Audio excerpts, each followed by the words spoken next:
In today's video, I'm going to teach you how to clone a WordPress website in Hostinger. Cloning a website can be exceptionally helpful if you need to create a backup, move your site to a different domain, or simply test changes without affecting the live version.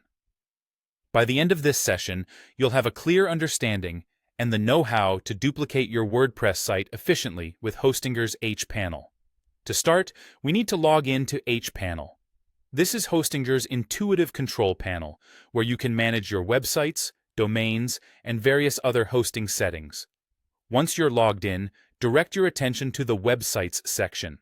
This is the hub where all your active websites under that account are neatly displayed and ready for maintenance. Find the WordPress site you wish to clone and click on Dashboard right next to it.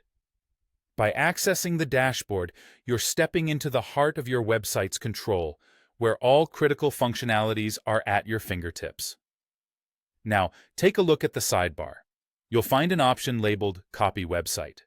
Go ahead and click on that. Here's where the magic happens. You're now moving into the section where you can specify your cloning preferences.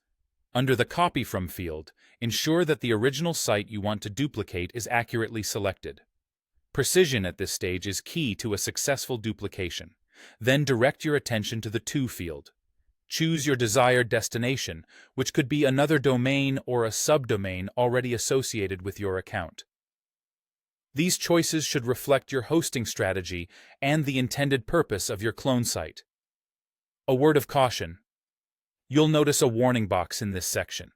It advises you that proceeding will overwrite any existing content at the destination you're selecting. This is a crucial point, especially if the destination currently hosts important data, so double-check to avoid any unintentional data loss. Once you're confident that everything is correctly set up, click on Start Copying. This is the moment your instructions go into action.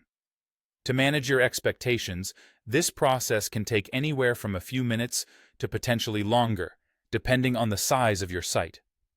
Larger websites with extensive databases will naturally require a bit of patience. Once the copying process completes, your cloned site should be up and running. It's a faithful duplicate of your original, preserving all files and database entries with internal URLs updated automatically. This ensures a seamless transition so that everything functions correctly on the new location. Congratulations! You've now successfully cloned a WordPress website using Hostinger's hPanel. This skill can be a powerful tool in maintaining your online presence and managing your site's adaptability. Thank you for joining me today, and I hope this guide empowers you to handle your WordPress sites with greater confidence and ease.